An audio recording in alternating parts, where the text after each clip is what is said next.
So, after looking at the features on the MG3 Hybrid Plus and reviewing the infotainment system, it is now time to see if it is worth actually buying this little gem. Is it worth all the hype it is getting?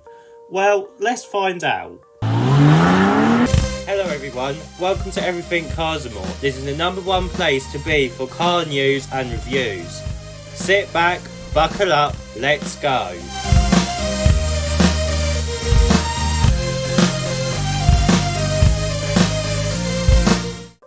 So, the design of the new MG3 Hybrid Plus is very different to the previous generation. To start with, it gets a few inspirations from the new MG4 electric car, along with its pointy bonnet and creases. It also has a similar design to the headlights. These headlights are also LED and work very well. In the middle of the front we get this big grille which is flanked by some big side vents, giving the car an aggressive look, like its dog showing its teeth. Lower down we do get a smaller central air vent, but it does all tie in quite nicely and gives the front end a very modern and unique look. Moving round to the side and we get a very premium design that looks and feels well built.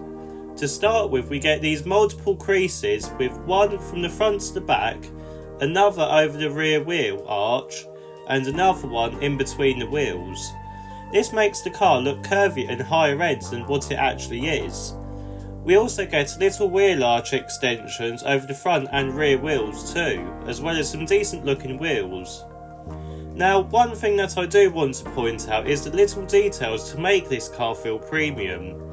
For example, you get these door handles that feel chunky and solid. You also get these cool looking door mirrors that also house the side camera. On the previous MG3 these were cheap and tacky, but on this one it feels premium and solid. Even the door closing sound is better on this one. Moving round to the back and we get a modern and grown up design. Yes, it is still curvy, which I like, and we also get these tail lights that stretch into the boot. Now, these are part LED, but they do still look very modern. The boot opening is plain and simple, as too is the bumper, but it does still look sporty and premium. I could really see an X-Power version of this with sportier wheels and a bigger rear spoiler. What do you think? Let me know in the comments section below. Should there be an X-Power version? Right, let's have a look and see what engine options you can have with the new MG3 Hybrid Plus. So, at the moment, the new MG3 Hybrid Plus is only available with one option. This is a 1.5 litre naturally aspirated hybrid unit.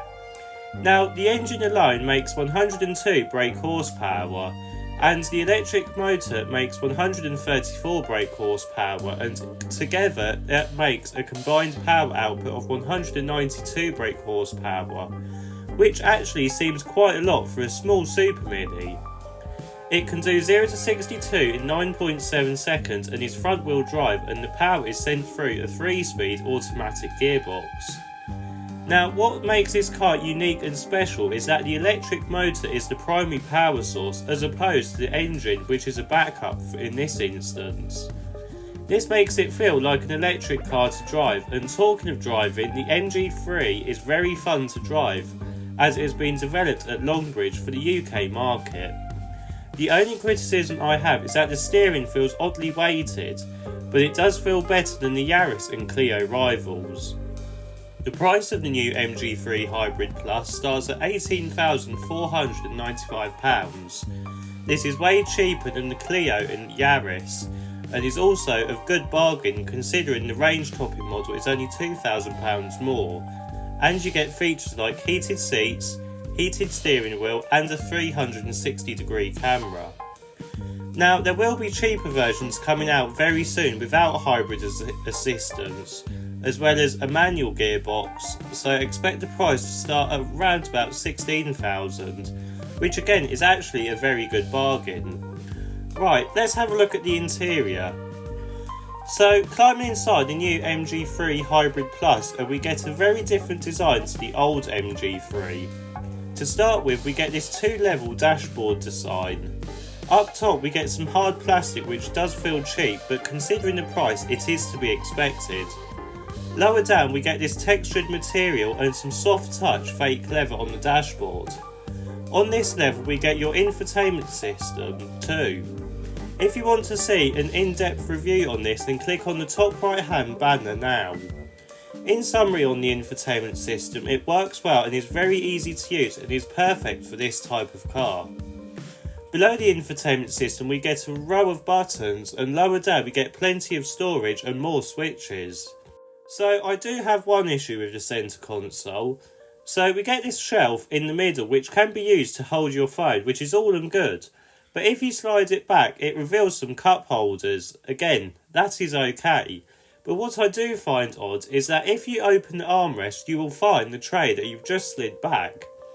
Now, you would think that this tray could be removed, but actually it can't, and I can see this getting broken in the future with people trying to remove it for that reason.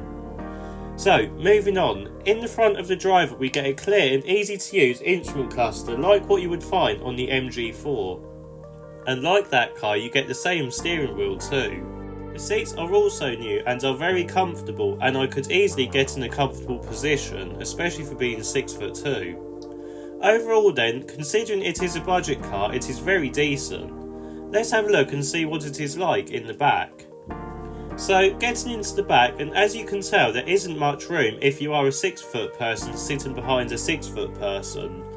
Headroom though isn't that bad, and I could do a decent journey if I really had to. But you have to bear in mind though that this is a Super Mini, so to be honest the amount of room you do get in the back is to be expected. What isn't to be expected though is that you do get some rear air vents as well as a USB port, and which is very rare on a Super Mini. What isn't that good though in the back is that you do get a lot of cheap and hard plastics, but again I can forgive that. Right, let's have a look and see what the boot is like. So, opening the boot to the new MG3, and you are welcomed with a decent 293 litres of boot space. Now, it isn't the biggest, but it is quite boxy and it is easy to put items in the boot. Now, what I'm not so happy about is that there is a feature missing in the boot that could be a deal breaker. So, if you want to fold down the rear seats, you have to fold them down all together as there isn't a split rear seat. Basically, this means that you can't have one side of the seat down without the other.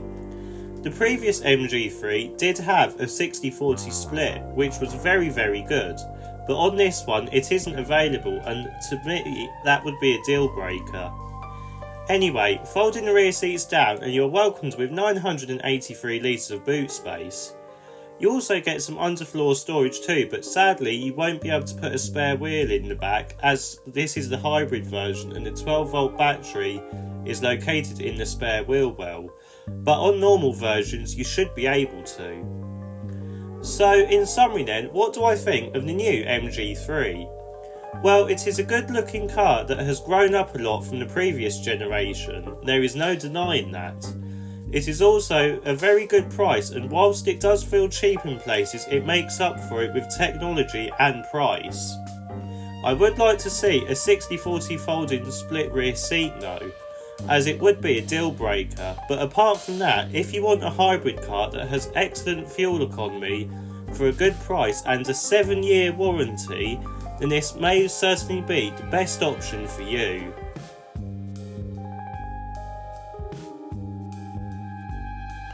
If you like this video, please don't forget to like and subscribe. See you in the next video.